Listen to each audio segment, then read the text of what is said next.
Hello there, and welcome to the Lullaby Case Files.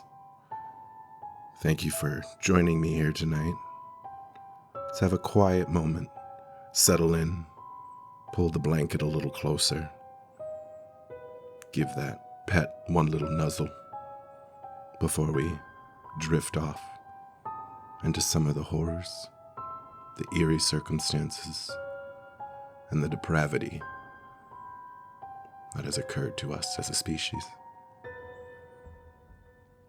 Tonight, we're traveling back to 1978, to the foothills of Sierra Nevada mountains in Northern California.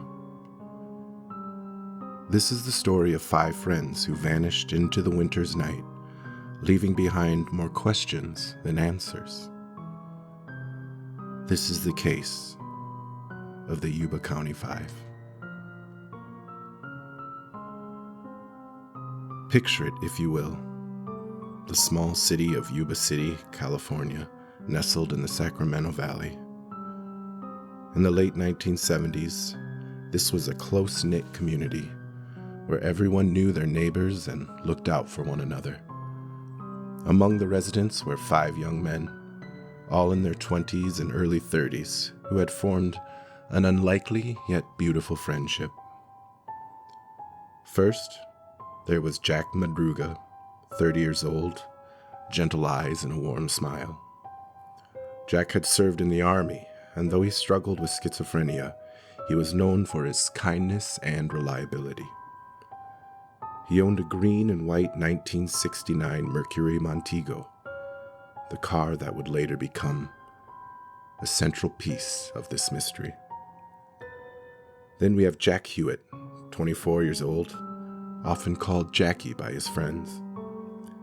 Jackie lived with his mother and stepfather, and though he faced intellectual challenges, he brought joy to those around him. He loved basketball, loved being part of a team, loved life. William Sterling, known as Billy, was 29. Billy was perhaps the most independent of the group, working part-time and managing his own affairs quite well. He had a deep voice, a hearty laugh, and dreamt of one day living completely on his own. Theodore Weir, Ted to his friends, was 32. The oldest of the group, Ted was almost the most physically imposing at over 6 feet tall. Despite his size, he was as gentle as a lamb. He enjoyed spending days helping his family and practicing basketball with his friends. And finally, Gary Sterling, no relation to Billy, at 29 years old. Gary had sustained a head injury in a motorcycle accident years before, leaving him with some cognitive difficulties. But he never let that dim his enthusiasm, especially when it came to sports. These 5 men, despite their various challenges, had found something special together. They were all part of a basketball team called the Gateway Gators, a Special Olympics team that practiced every week. You see, basketball wasn't just a game to them. It was their passion, their purpose, their outlet, their connection to each other and to the world. Imagine these 5 friends on the court. The squeak of sneakers on polished wood, the echo of the ball bouncing, the laughter in the gymnasium. They had dreams, you see, dreams of competing in the Special Olympics, of wearing those medals around their necks. Their families adored them, worried about them the way all families do, but celebrated their independence. These young men had jobs. Jack Madruga worked at a local pharmacy, Billy Sterling at a rehab center. They contributed to their community, attended church, helped out neighbors. On the evening of February 24th, 1978, the 5 friends made plans. There was a basketball game that night, UC Davis playing against Chico State, about 50 miles away from Chico. You see, they loved watching basketball almost as much as playing it, studying the moves, cheering for their favorite players. Jack Madruga would drive, as he usually did. His Mercury Montego had plenty of room for all 5 of them. They planned to watch the game, grab some snacks, and be home by midnight. Their own basketball tournament was the very next day, February 25th. They wouldn't miss it for the world. Each of them told their families about their plans, kissed their mothers goodbye, and promised to be careful. It was just another Friday night, just another adventure for 5 best friends. The timeline of events. The evening of February 24th arrived with typical Northern California winter weather, cold but clear, stars beginning to peek through the darkening sky. Around 5:30 p.m., Jack Madruga's Mercury Montego pulled up to each of the friends' house in turn. First Ted, then the 2 Garys, then Jackie, each climbing into the car with the excitement about where the game was ahead. They had about an hour's drive to Chico, plenty of time to talk basketball, about their tournament tomorrow, life. The game at California State University, Chico, began at 8 p.m. Witnesses would later remember seeing the 5 men there, sitting together in the stands and cheering enthusiastically. They bought programs, shared snacks, acted just like any other group of friends enjoying a night out. UC Davis won the game, 119 to 115, a thrilling match that ended around 10 p.m. The 5 friends made their way back to Jack's car, the parking lot slowly emptying as fans left and went home. This is where the timeline becomes mysterious. Now, logic would dictate they'd drive straight home, south on Highway 99, then west on Highway 20, to Marysville and Yuba City. A simple route, one Jack had driven countless times. About 50 miles that should take no longer than an hour. They'd be home by 11 p.m., maybe 11:30, if they stopped for gas or food. But they never made it home.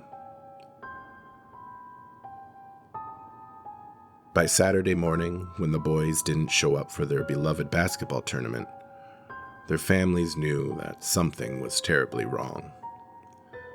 The families contacted each other, confirmed that none of the 5 had come home. By Saturday afternoon, they filed missing persons report with the Yuba County Sheriff's Department. An APB went out for Jack Madruga's Mercury Montego and his license plate number 5H17797. Days passed. Nights passed. Each one an eternity for these waiting families. Search parties formed, friends and neighbors joined the effort. But where do you even begin to look? The route from Chico to Yuba City was searched thoroughly. No sign of the car, no sign of the boys. Then, on Tuesday, February 28th, 4 days after the disappearance, a forest ranger named Tom Collins was checking the snowpack in the Plumas National Forest. This was routine work, measuring snow depth for water management, nothing unusual about his day. But as he drove along Oroville-Quincy Road, a winding mountain road about 50 miles from Chico, something caught his eye. There, pulled off to the side of the road, sat a green and white 1969 Mercury Montego. The car was undamaged, parked neatly as if the driver had simply decided to stop. No signs of an accident, no skid marks, nothing to indicate distress. But this location didn't make any sense to Tom. Picture it as you drift away. This mountain road, 4,500 feet elevated, covered in snow. The opposite direction from home, up into the mountains instead of down into the valley. Why would 5 young men, eager to get home from their tournament, drive up there? Inside the car, investigators found the windows rolled up, the doors unlocked. A quarter tank of gas remained, enough to have gotten them home. Basketball programs from the game, candy wrappers, everything normal except for the car's location. The keys were missing, but when the police hotwired the engine, it started right up. That ruled out mechanical problems. No reason the car should have been abandoned. As searchers spread out from the vehicle, they found something else puzzling. Footprints in the snow leading away from the car up the mountain road. Multiple sets of prints suggesting the men had walked away together, but why? The temperature that night had dropped below freezing, and the men were dressed for a basketball game, not a mountain hike. Light jackets, sneakers, they were completely unprepared for the wilderness of the winter. Search teams followed the footprints as far as they could, but after a few miles, the tracks just stopped. Whether from snowfall or wind, the trail had gone cold. Helicopters circled overhead, search dogs sniffed through the forest. Volunteers by the hundreds combed the area. Days turned into weeks, weeks into months, and still no sign of the 5 friends. As you listen to the sound of my voice, perhaps feeling yourself sinking deeper into rest, imagine that agony of uncertainty. Empty chairs at dinner tables, silent phones, a basketball court, quiet. Discoveries. Spring came slowly to the mountain that year, the snow melting gradually, revealing secrets hidden underneath the winter's blanket. On June 4th, 1978, more than 3 months after the disappearance, a small group of motorcyclists rode through the Plumas National Forest. They were following Forest Service Road 21Y12, about 20 miles from where the Montego had been found. The bikers noticed an unusual smell and, investigating, made the first grim discovery. Inside a Forest Service trailer, something used by rangers during the fire season, but empty in the winter, they found Ted Weir. Ted had died inside the trailer, wrapped in 8 sheets from the bed there. Despite the trailer's stock of food, matches, and heating fuel, he had starved. The propane tank outside was full and had never been turned on. As you breathe slowly, perhaps feeling the weight of sleep approaching, know that I share these details gently and respectfully. These were real people, real loss, real grief. Near the trailer, search teams found more. The remains of Jack Madruga and Bill Sterling were discovered not far away, also having succumbed to the elements. They had tried to find shelter, tried to survive, but the mountain winter was just too harsh. Days later, further down the mountain, they found Jackie Hewitt. He too had been overcome by the cold, found near a stream as if he was trying to find his way back. But Gary Sterling, Gary was never found. Despite extensive searches, despite years of looking, no trace of him has ever been discovered. Somewhere in those vast mountains, the 5th friend remains. Inside the trailer where Ted was found, investigators discovered puzzling details. Ted had consumed some of the sea rations stored there, but not much. He had carefully rationed what little he ate, as if he was waiting for a rescue or perhaps his friends. His shoes were missing, his feet badly frostbitten. How he had walked 20 miles through the snow without proper footwear remains unexplained. A table was set with plates and utensils, as if he had been expecting company. Outside the trailer, they found Gary Sterling's sneakers, neatly placed. Had Gary been there? Had he left again? Why would he leave his shoes? Ted's beer had grown out during this time in the trailer, suggesting he had survived there for some time. Perhaps weeks, alone in the wilderness, waiting. Theories and unanswered questions. In the quiet hours, when the world sleeps and only whispers remain, we are left to wonder what happened that February night. The first theory investigators considered was foul play. Perhaps someone had forced them up that mountain road, somebody with ill intent. But there were no signs of violence, no evidence of another vehicle, no witnesses to any sort of confrontation. The car was undamaged, valuables remained inside, nothing suggesting a robbery or assault.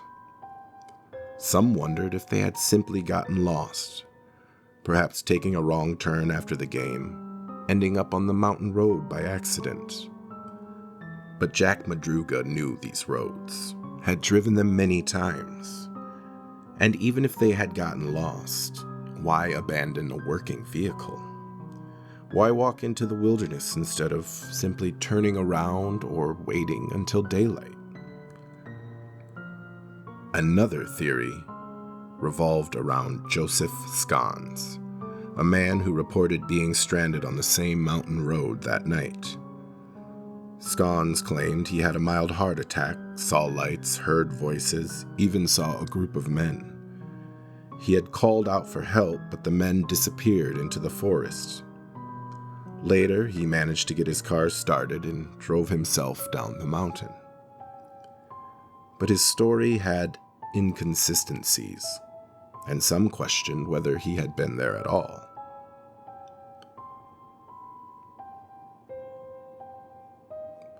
Consider this theory that haunts many. What if one of the five had an episode of confusion, paranoia, or outright delusion? Their various conditions could sometimes cause such episodes, though their families insist that they had all been doing well. Could one moment of fear or confusion have led them into the wilderness?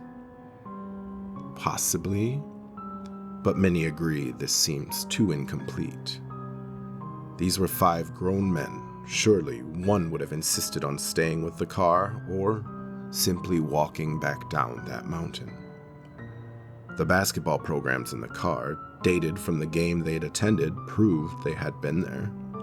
Witnesses confirmed seeing them, behaving normally, and enjoying themselves. What happened between leaving the game and ending up on the mountain road? Those missing hours between 10 p.m. when the game ended and whenever they reached the mountain road remains a complete mystery. Did they stop somewhere, meet someone, make a decision that we can't understand? And what of Gary Sterling, the one who was never found? His shoes at the trailer suggest he made it that far. But then what? Did he try to go for help, wander off in confusion? Does he rest somewhere in that vast forest, still waiting for someone to bring him home? Some have suggested the men might have seen something or someone that frightened them into running. But run from what? And why together? Why not in the car? 45 years have passed and still we wonder. The Yuba County 5 remind us that sometimes in this vast and mysterious world, people simply vanish. Not everything can be explained. Unfortunately, not every question can be answered. Not every lost soul finds its way home.